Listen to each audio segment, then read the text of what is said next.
La más terrorífica historia sobre la Santa Compañía. Recuerdo que David fue la persona más escéptica que había conocido. De esos que nunca perdían la oportunidad de demostrar que cualquiera de las historias de fantasmas o extraterrestres no eran más que cuentos para no dormir. Al aparecer el misterio, se quiso vengar de sus palabras y demostrarle que lo más terrible que puede esconderse en la oscuridad de la madrugada. Una noche, durante un viaje que todos hicimos a un perdido pueblo de Galicia, David se empeñó en salir de madrugada para comprobar si era cierta la popular leyenda de la Santa Compañía, esa procesión de muertos en busca del perdón y la liberación. Eran las 3 de la madrugada cuando los 3 menos cansados y más atrevidos del grupo salimos para pasear entre el tupido bosque gallego con un par de linternas. En cuanto nos internamos en el bosque, empezamos a oír algunos sonidos que a nosotros nos inquietaban, pero David descartaba diciendo que serían animales o el viento. Pero a mí en ocasiones me parecía que el silbido del viento traía unos extraños murmullos que me helaban la sangre. Esos murmullos fueron haciéndose más claros conforme nos adentrábamos en el bosque, y llegó un momento en el que vislumbramos una ermita al final del estrecho camino que seguíamos. Parecía abandonada, pero de ella salía una luz muy tenue, cuyo origen nos era imposible identificar. Tanto nuestro otro compañero como yo, que ya estábamos aterrorizados ante esos silbillos y murmullos que no entendíamos, decidimos volver inmediatamente. Pero David, como siempre, quiso continuar aunque fuera solo. Volvimos a casa dejándolo allí y nos quedamos dormidos, pero una extraña pesadilla me despertó y me di cuenta de que David no estaba, por lo que fui a buscar al bosque yo solo. Eran las 6 de la mañana y el día comenzaba apenas a nacer.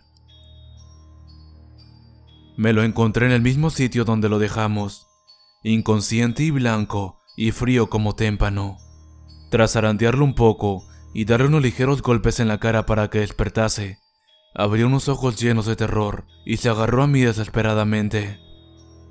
Intenté tranquilizarlo, y cuando lo conseguí, me contó la terrible historia que aquí relato.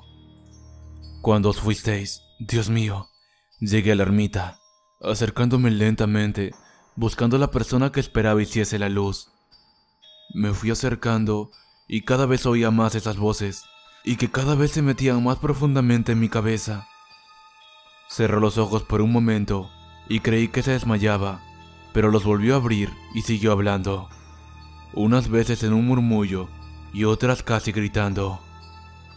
Algunas de ellas repetían sin cesar algún nombre, otras prometían venganzas terribles, y la mayoría simplemente lanzaban alaridos de dolor infinito y desorientación.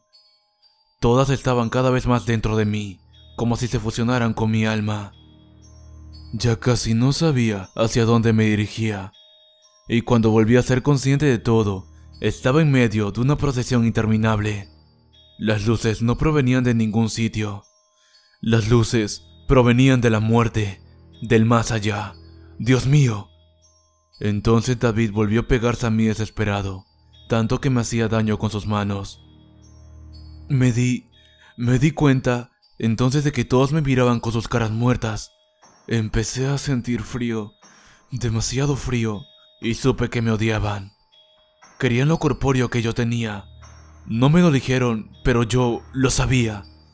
Algunos se acercaron tanto a mí que pude sentir lo helado de sus espíritus, y cómo intentaban, aspirarme y entrar en mí. De nuevo David se quedó callado con los ojos muy abiertos, y pensé de nuevo que estaba en shock. A los minutos volvió del lugar donde estuviera, y siguió con la historia que me tenía petrificado. En un momento estuve seguro de que era mi final. Se iban a hacer con mi cuerpo. Oía como algunos se reían con sus voces sin glotis y me miraban con las cuencas oscuras, pero no podía moverme. Entonces llegó alguien. Era como ellos, pero llevaba una cruz y yo sabía que era bueno.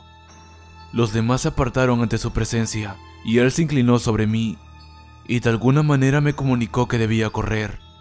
Si no lo hacía, los espíritus errantes de la Santa Compañía se harían con mi cuerpo y mi alma sería como ellas.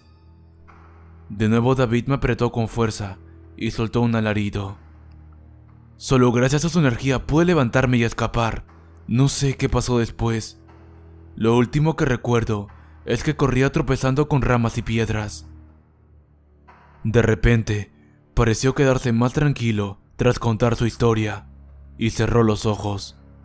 Con mi teléfono llamé a los demás para que me ayudasen a llevarlo a casa.